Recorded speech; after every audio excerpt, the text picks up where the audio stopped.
This is madness! I am going to make a game on Steam in 1 year. And will it break me? Probably. Alright. Madness over. Hooks over. Serious. Breathe. Because this is going to be a difficult one. Yes. But now comes the question. Why are you doing this? Basically, it's in my bucket list. Simply as that. Alright, next topic. No, but I always dreamed about making my own game release. And I thought, let's just ramp it up a bit and make sure that I have a proper deadline and just do it at the end of the year. Then I have a real strict deadline, and you know the reason? Why? Because most of my projects are unfinished. I mean, I have so many projects on the shelf that are just getting dust. But for example, you can look at that on my YouTube channel. My arcade project is finished. Why? Because it had a really strict deadline. Because it needs to be done on Halloween. So I was able to finish it. So I thought maybe this time I am able to finish something to have a really strict deadline. So you're now probably going to see the connection between those two. Maybe that will also help for you if you are not able to finish anything. Just give yourself a proper deadline. Also make the goal realistic. So so for me, for example, if I want to create a game, don't go for the next GTA 6 that will probably not be released, or the Fallout 5 that will probably just be released after 2030 or whatever. So just realistic goal, and also I don't know if the deadline is realistic, but at least I have something to work towards to. But now comes the question, how? Well, specific timestamps on this YouTube video, and I will explain every part of my basically my plan of attack. But what is actually the game that I want to build? Well, I already mentioned it in my previous video, but I'm going to shortly tell it here, and it's basically what you can see here, Tyran, which is a shoot 'em up, and it's from 1995, and there is an open source, open Tyran version from 1999. I'm not going too much in depth about it. If you want to see more about this game, then please, I will put a link in the description. But of course, I'm not going to just simply copycat this game, but I am heavily going to inspire on this game. Alright, what is a game without a proper game loop? Right? So, just imagine a game that you're just walking forwards. And that's it. No upgrades, no story. Well, that is basically asking for a refund, right? So we really need to have a proper game loop. So, because this game is mostly inspired by Tyran, you basically because Tyran is basically like a shoot up with a ship, and that you shoot everything that you see, you have a mission. What is this mission? Well, it can be anything. It can be that you need to shoot asteroids and get minerals, or that you need to shoot specific buildings and then get the specific elements from specific companies that they requested. By the way, this is for my Meat Corps universe, but I will talk about this more in a later part. Then, because you are also have a cargo on your ship, you are getting back with those resources, and then you're going to this, how can I call it? The central hub. Let's just call it like this because I am going to explain this later. Central hub. And here you have people for missions, and then you also have a company that will buy and sell your stuff, and there you get your own money, and then you can buy additional upgrades and better equipment or better ships, and that will make sure that the next mission will go better.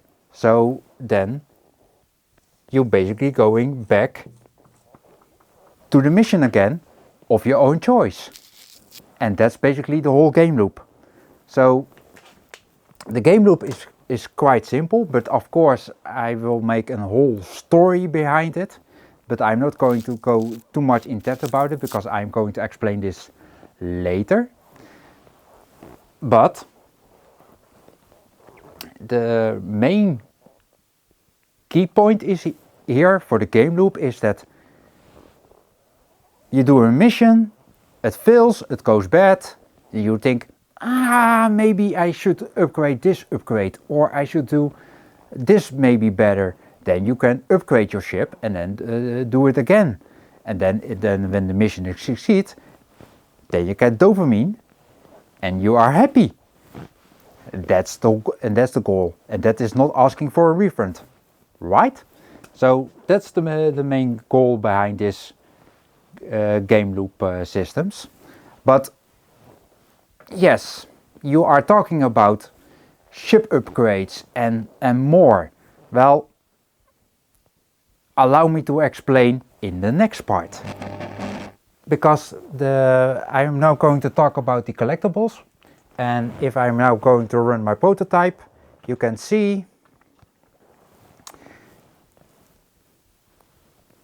it's getting the items and then it's throwing back. And of course, this is with 100 collectibles, and then every item that it sees, it will able to grab it, and basically it will go to the ship and it goes back. But you can also see here the green bar, which is basically the generator. What happens if I am, for example, going to change it, that the requirements of this collectible is going to ramp up, so like 10 or 100 times more. Doesn't really matter, right? So now you can see the generator is now completely drained, and and now you almost, you have 100 collectors, but you don't have enough power to engage them. And even funny enough, if I'm now trying to shoot, well, you can see that I am actually shooting here, but there is simply not enough power. This is what I am talking about, which makes, I think, the game loop interesting. Because you really need to do some proper upgrades. And where does this idea actually coming from? Well, let me tell you a small story.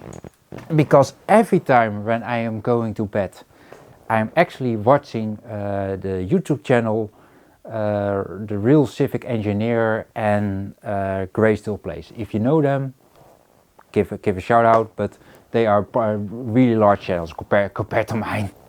But I do see a very common pattern. A lot of games they are recently playing is that it's quite a simplistic game, but then they have an enormous upgrade tree, and then they are eventually getting a really crazy setup or equipment or whatever. So I think that here there is something interesting here, which will really help also for my game. Alright, you talked about some collectibles, but how about shooting? Well, yeah, well, I also made here in my prototype some asteroids. Yeah, I know the game looks shit, but it doesn't really matter. And also, funny enough, those asteroids can hit themselves and then they will damage themselves and they will go smaller. You see? And so you can see that this part is now also working in my prototype. And also everything is colliding with each other, so you cannot really hit each other. And also you can see, funny enough, if I'm hitting something, then it will also damage my shield. Alright. You did your mission and you are finished. But what's next? You ask. Well, allow me to explain. Well, you are basically what the small story behind it is that you're going to a specific location in this game, and then you will go to a central space station where all the companies are which you need to engage with, or different people or whatever, and then you are getting your items and such. And I made an actual very detailed drawing about that space station. You can see it here. You have different companies like Cyberbuy, Cyborg Today, Hungrion, whatever. And they are basically what I want to do is then you are landing in other space station and then you can freely walk around. Not like a real platformer or Metroidvania or such, but just simply walk around and then talk to people, engage with specific shops, and mostly the most important one will be the Cyberbuy over here, is because Cyberbuy is the company behind for all the companies that will sell everything or buy everything. You can see it like an Amazon that's basically giving a web shop, and then that you can buy and sell from different companies. But this one is also at the same time like those second sales stores that you are able to sell stuff, and they are making sure that it's getting to the correct company. So you have a nice central place, so you don't have to walk around for all different kind of things, because I think that will be very boring. And then you can sell all your stuff, and then you are able to buy specific upgrades and other stuff, and then you make your ship better. Alright, the story. Yes, so I was thinking, how amazing will it be if you are not that the actual player of this game doesn't know what is actually happening. This is a bit inspired from movies like The Matrix or other. I cannot think about other movies currently, but there are more. If you know more, then let me know in the comments. But what works, you know what the reason is that why, for example, The Matrix is working really well. Especially the first one, is that because you don't know what is actually happening around the world. So you are curious and you want to continue on it. I think I found some way that I can do the same here. Because alright, let me first tell you in reality what happens, and then what I am actually going to tell in the game. So in reality, Denise is going to a mission and she wants to attack Neurocorps. Neurocorps is a company that is basically specialized in everything related to the brain. And also it's working with companies like Cyborg and Augmenton, which makes augmentation hands, feet, everything, but they need a neural chip for it. You can think about the same thing what the company from Elon Musk with the Neuralink. It's kind of the same idea. But they are going to a bridge too far because they really need to have more people to get for the systems, right? So they eventually really want to have a virus that will basically completely paralyze them. But to keep them on the good side, or for everyone else in the world, they are basically making a vaccine that is solving it. But in reality it doesn't solve anything. But the people from outside thinks, oh, they are the savers. They have the they have the vaccine for this horrible virus. We don't know where it's coming from. It almost sounds like the coronavirus, by the way. All right, but we are not living in 2020.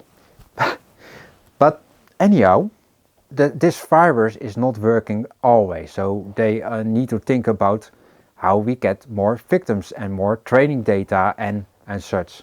So they went out to make a special program, and that special program will basically put, if you have a special helmet on and you go to the cyberspace.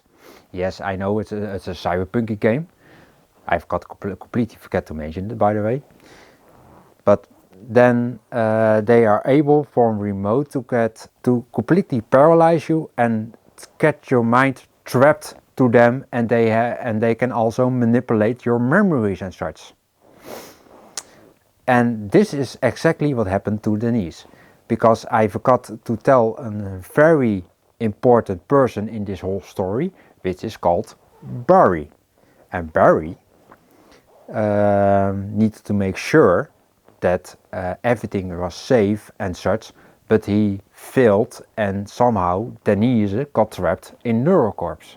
And they also know that Denise is a real bad person for them, because Denise is actively is from a rebellion and such, and they really want to fight them. But so they finally found a way to stop Denise, but not by simply killing her, of course, but to trap her and make her their own, because she does have some specific special abilities or that they can really use. So basically she ended up in a coma. The memory got rewritten, and now she's becoming a slave. And then she ended up waking up without knowing everything from before, that she's basically doing missions and more for Neurocorps. Alright, now you know the reality from the starting point of the story. What does the play actually know from the starting point? So here comes the interesting part. The interesting part is that you are actually starting with just a normal mission, and you complete, and I really want to balance it in such a way out that you are guaranteed that you will fail for the first time, and then you are basically asking Neurocorps from, what the heck, man? This ship is completely shit. How I am able to do this work? Funny enough, you don't even know that you are actually Denise, but it doesn't really matter. And then I have a bridge that you are need to able to upgrade. So you have also, without actually telling a tutorial, you're going to into a tutorial that you are able to tell, oh, you need to upgrade your ships to become better. There you go. And then this is the basically the act 1, and then you are going to specific missions and such. But then you get some anonymous messages from Barry without knowing that it's actually Barry. And also he is saying that what you are seeing or what you are doing is not the real you. And it's keep hammering about it and giving random messages and clues. I still need to work this out correctly, but so if you have any suggestions, ideas, please let me know in the comments. I'm completely open for any of those. But then at a certain time, your memories your memories are getting back, and then because I am in the game, you are also getting from him some specific flashbacks, and that will basically link things back to your normal mind because you are still in your normal mind. But here comes the twist. Neurocorps, with that cyborg body, they also implemented a kill switch. So if they are detecting that you are going basically rogue, they can just shut you off. And that's something you don't want. So everything between Barry and you needs to be very secret somehow. And you really want to get out of your body basically at a certain time. But then you meet actually Barry in somewhere in the further in the game. So you can get a special blocker installed in your cyborg body that prevent Neurocorps to shutting you down. And then here comes the interesting one. Then you can really fight against Neurocorps, which you normally works with. And then they try to shut you down. They are, what the hell? We cannot shut you down. And there you go. And then you need to do specific missions that will basically kill this specific program. And that will basically then the end of the game, and you will wake up. Disney story, everything is happy. No, because I also really want to remind you that in this game and in this world, all the companies are linked together and need each other. So you cannot simply just kill Neurocorps. No, because the company itself is required by a lot of other companies, and because they are all monopolies, and and basically the whole ecosystem is working around augmentations and cyborgs and such. They really need that technology for the neural implant. So that part from Neurocorps, is still good and okay, but you really want to kill this specific program of them. And also, well, now I'm thinking of it, is that this specific program, they're really keeping it secret from the stakeholders, because, yeah, well, it can basically collapse the whole ecosystem, and that is something they definitely don't want. So at a certain time, you can also imagine that other companies will really help you to get this program out of there, to bring the whole corrupted system. Yeah, I know it's still a corrupted system, but bring the corrupted system to a normal corrupted system again. And that will eventually bridge to another games, stories, comics. So that will be it. So that's basically the whole story behind the game. Also, I also have some other small things that I really like to mention.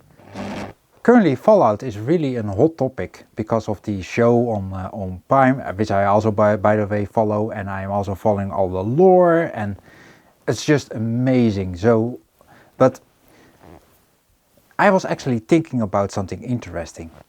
I actually got this interesting radio, which really reminds me of those radios from Fallout. If you can.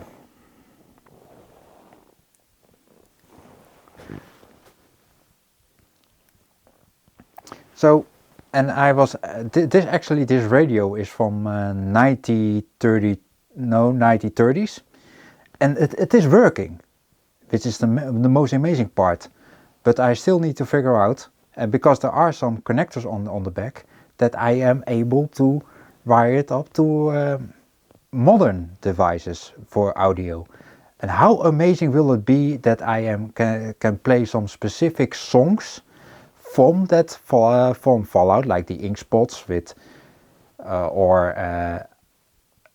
want to set the world on fire. Just an example. How amazing will it be that it can run on this thing? That will be amazing, right?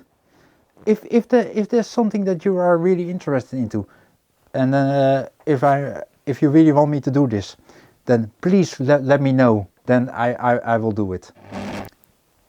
I just wanted to say that if my YouTube channel, if you really want to help me out, then subscribe to this channel. I will give proper updates about the game project. And also, if I am hitting 100 subscribers, I tell this in almost all of my videos now, but then I am going to program Pong live. But I thought, let's make an additional twist on it. Because the game Pong is not that difficult to write, and I'm mostly writing in C#. You are going to choose in which language I need to write it. That will be an interesting challenge, right? So drop down in the comments in which language I should write my I should write Pong as an actual challenge, because I think in C# it will not be a real challenge, in my opinion.